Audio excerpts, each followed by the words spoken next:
oduu ammanu ga'ee qabna. Itoophiyaan dogoggora guddaa naassaa fi qaanessaa raawwattee jirti. Amma kufaatiin biyya kanaa fiixee gaheera. Mootummaan Itoophiyaa sodomummaa yemmuuf waliigaltee mallatteessee jedha odeessii gidduu kana ba'e. Maarree ragaa qubsaa wajjin qabannee dhiyaanneerraa kanallee qophii keenya kana keessaa argattu. Biyya Awustiraaliyaatti amantootatti fi namoota yaada garaa geeddarachuuf jiranitti gufuu ta'uun ittuma fufee jira. Tibbana wanti naasisaan dhaga'amee jira. Awustiraaliyaa magaalaa Meelboornitti waamichii fi kadhannaan sodomotaaf godhamuu dhorkamuun dhaga'amee jira. Bal'ina isaa simbiraan geenya.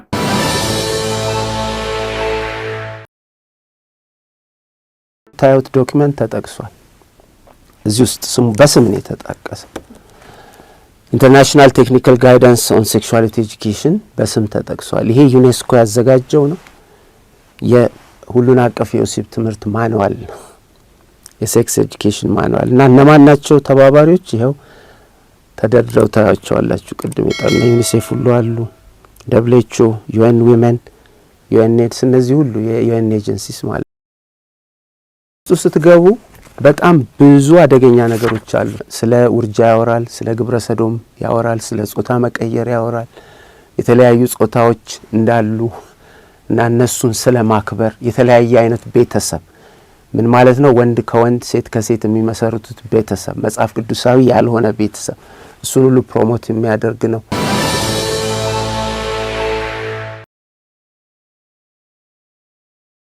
Nagaa fi araarri Kiristoos bakka jirtanitti hunduma keessaniif haa baay'atu. Akkam jirtu daawwattoota Kiristiyaan Miidiyaa. Odeessa wayitaawaa yeroo kanaaf siniif qindeeffannee isin biraan ga'uuf qabannee dhiyaanneerra hamma xumura qophii keenyaatti nu wajjin turaan affeerraa keenya. Yeroo jalqabaaf gara chaanaalii keenyaatti kan dabalamtan subscribe gochuudhaan mallattoo beelii sana fuulduratti isinii ba'u saala tokko gadi tuquun ol kan jettu irra kaawwachuudhaan akkasumas like gochuudhaan yaada keessan ammoo saanduqa yaadaa keessatti nuuf barreessu hin dagatina. Share gochuudhaanis guddina chaanaalii keenyaa keessatti gahee keessan baasiniin jecha karaa fuula weebsaayitii keenyaa odeeffannoowwan kiristiyaanaa dabalataa barreeffamaa afaan beektan afaan oromootiin akka isin naqqabuuf koomentii jalqabaarra liinkii isinii keenya jiru sana gadi tuquun achiinis maatii taasiniin jenna. Kallattiidhaan gara qophii keenyaatti wal wajjiin hadabarru.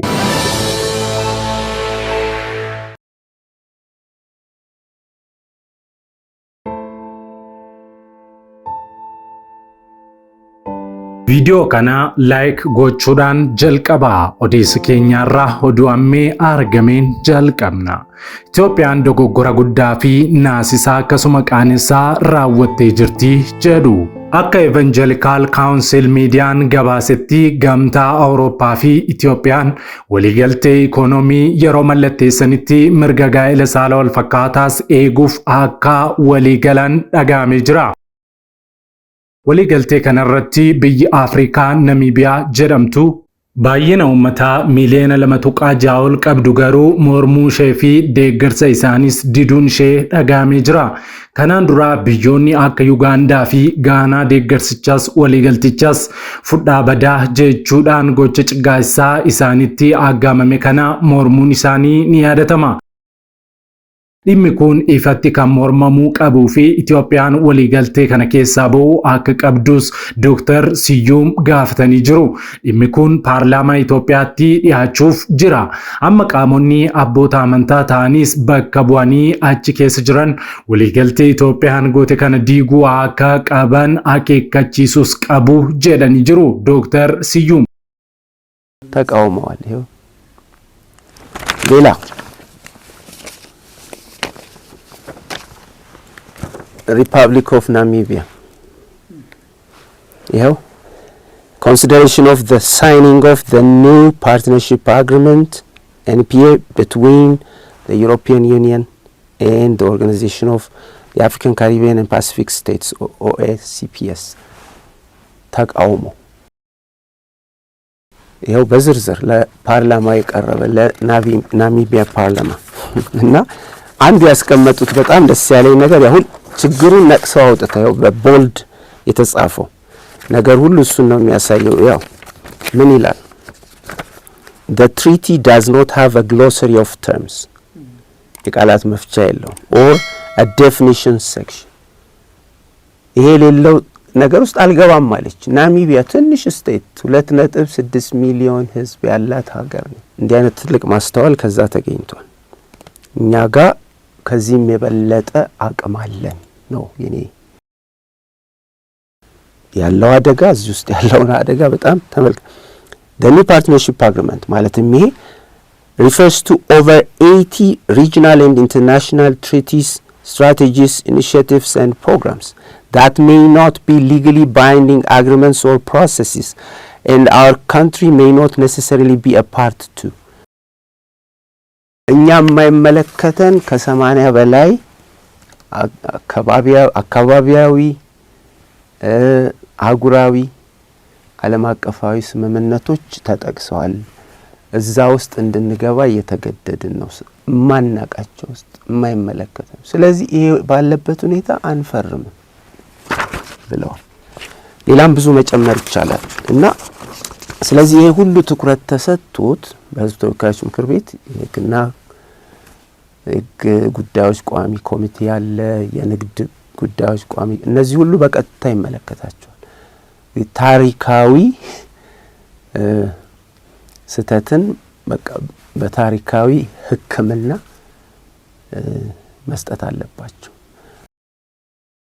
wanta nama dhibummoo haala walii galtee kanaan deeggarsi maallaqaa kun kan raawwatamuu fi kan dhugoomfamuu mirga sodoomotaa erga mallatteessanii fi seera qabeessa taasisanii booda ta'uu ilaalamee kan kennamuu akka ta'es ibsamee jira akka namoonni gurguddoon iyyaa fi dubbataa jiranitti waliigaltee sana keessa mirga sodoomotaa eegsisuu mirga namaa fi mukaa akkasumas reenfaa wajjin walqunnamtii saalaa gochuu heeyyamuu qabdu sana booda deeggarsi maallaqaa gad isiniif dhiifamaa kan jedhu fi waliigaltee hiituun akka jirullee himamaa jira Carraan xumuraa fi nuti qabnu tokko mootummaan Itoophiyaa waliigaltee mallatteesse kana deebisee diiguu akka qabu fi dogongoran mallatteesse jedhee waliigalticha haquu fi keessaa ba'uu akka qabu qofaadha jechuudhaan Dr. Siyuum Antooniyoos Kaawunsil Miidiyaa yookaan mana maree amantoota Wangeelaatiin miidiyaa hundeeffame irratti dubbatanii jiru. Kunooti viidiyoon isaa nu dhaqqabee jira. Daawwannee walitti adeemnu. ማለትም ይሄን ችግር ካዩ በኋላ ነው ኢትዮጵያ ከዚህ ስምምነት ውስጥ መውጣት አለባት።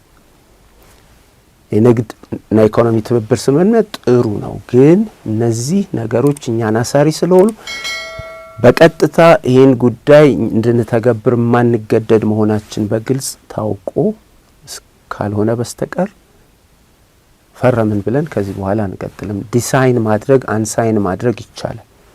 ያንድ ዓለም አቀፍ መብት ነው። ፈርመህ ገባ አይደል? አይ ሐሳቤን ቀይር ያለው ብለ መሰረዝ ትችላለህ። በፊርማ መሰረዝ ትችላለህ ፊርማህን። ወይ ደግሞ ሌላው ኦፕሽን ምንድነው? ኢንተርፕሬቲቭ ዲክላሬሽን።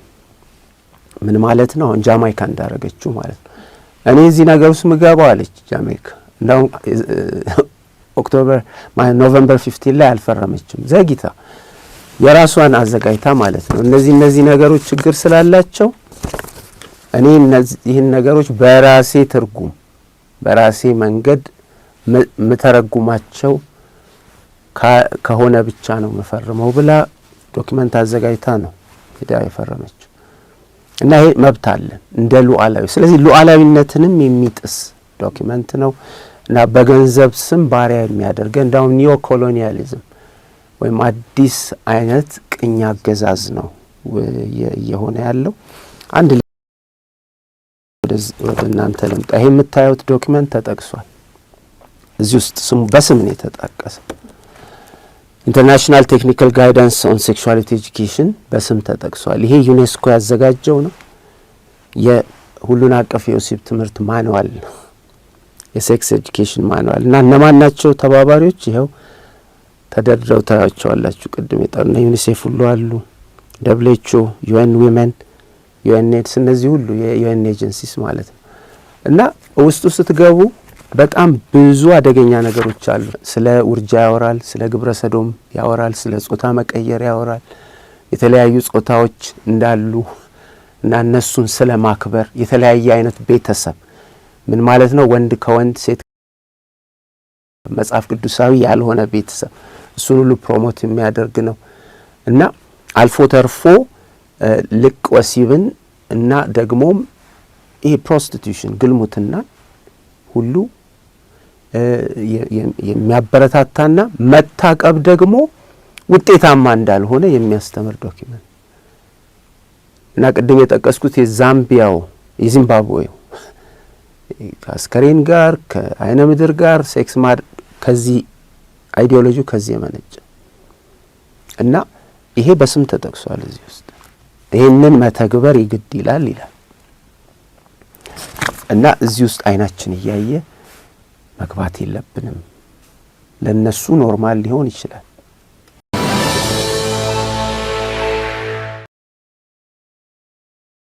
Biyya Awustiraaliyaatti amantootaattii fi namoota yaada garaa geeddarachuudhaan gooftaatti amanuuf jiranitti gufuu ta'uun ittuma fufee jira. Tibbana wanti naasaan Awustiraaliyaa irraa dhaga'amee jira. Awustiraaliyaa magaalaa Meelboornitti waamichii fi kadhannaan sodoomotaaf godhamu karaa irrattis haa ta'u waldaa kiristaanaa keessatti dhorkamuun dhaga'amee jira.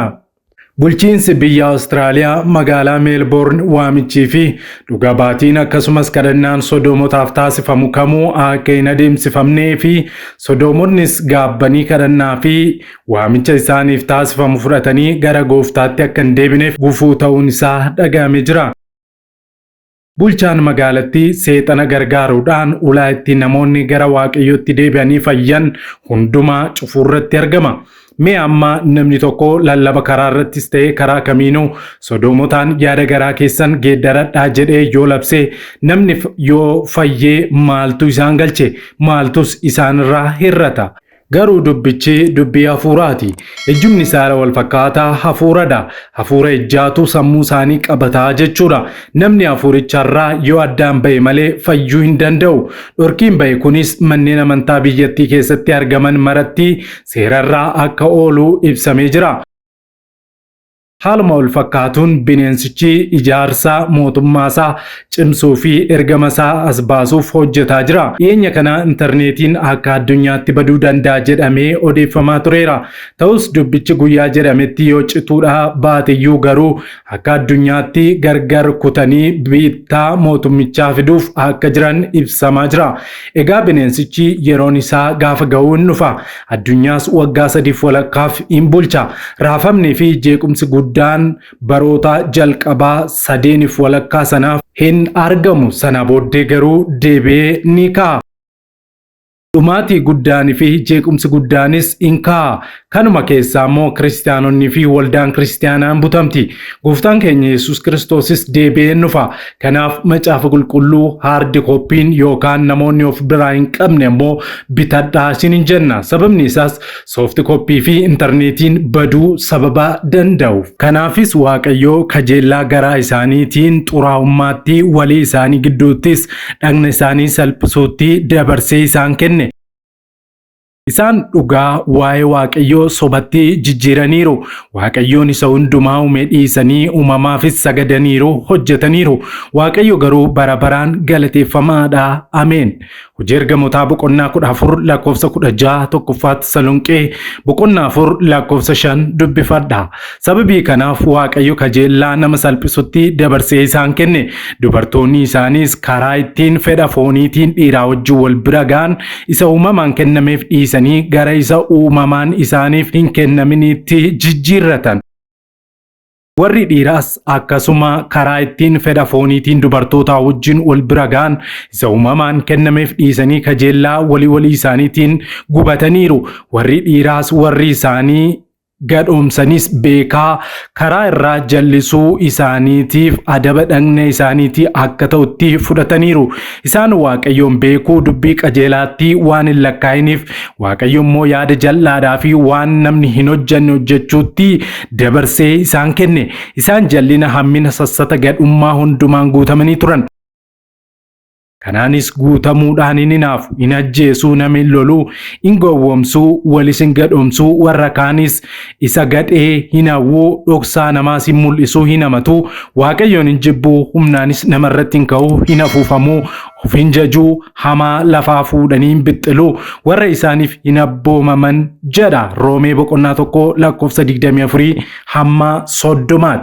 Egaa iddoo kanatti akka arginutti qaama saalaa uumamaan Waaqayyo namaa kennee jijjiirrachuun yookaan dhiirri tokko dubartiitti of jijjiiruun dubartiinis dhiiratti of jijjiiruun durumaa kaasee akka jiruu fi fedha Waaqayyootiin haala akka ta'e nu hubachiisa. Nammoo Waaqayyo gaa'ela saala wal fakkaataa utuu hin taane gaa'ela uumamaan ofiisaa uume duwwaa akka itti amanuu nu agarsiisa. Gaa'elli saala wal fakkaataa yookaan dhiirri dhiira wajjin dubartiinis dubartii wajjin ejjuun kun madda cubbuu yookaan abaarsadha. Kanaaf immoo dubbiin sagalee Waaqayyoo seera Lewwotaa boqonnaa 18:22 irratti akka dubbatutti dhiirri dhiiraa wajjin dubartiinis dubartii wajjin akka hin ciifne ni abbooma. Addunyaa keenya irratti wanti ta'aa jiru kanadha. Kun ammoo bu'aa cubbuun fideedha. Kanaaf obboloottan koo biyya keenya irratti aggaamamaa kan jiruu fi biyya ormaa irrattis aggaamamaa kan jiru kun bu'aa cubbuun fideedha. Bara Looxitti namoonni dubartoota dhiisanii dhiira akka isaanii waliin ejjaa jireenya sodomummaas jiraachaa turan.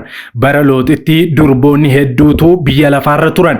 Sababni durbummaan baay'ateef ammoo dhiironni dhiirota akka isaanii waliin waan wal fuudhaniif namni durba fuudhuu hamma kana hin turre jechuudha. Sabni mandara Looxfaa keessa jiraatan kanarra darbuunis hamma ergamoota Waaqayyoo irratti illee kana hojjechuuf yaadanitti shaakalaniittis gahan. Sababa kanaafis adabaman. Har'a mallattoowwan bara Loox sodomummaa fi mallattoon bara Nohii Waaqayyo hin jiru qaroominni jedhu jechuudha. Waaqayyoon malee jiraachuun kun hammaatee jira. Wangeela Luqaas boqonnaa 17:28-30tti akkas jedha. Bara Looxis akkuma kana ta'ee ture. Namoonni nyaachaa dhugaa bitaa gurguraa biqiltuu dhaabaa mana ijaaraa turan. Guyyaa Loox Sodomii bahetti garuu ibiddii fi dhagaan boba'uu Waaqa irraa iddoo sanatti roobee uumama jiran hundumaas fixe. Guyyaatti ilmi namaa mul'atus akkasuma hin ta'a jedha. Gooftaan kana jala nu haa baraaru, biyya keenyas haa eegu.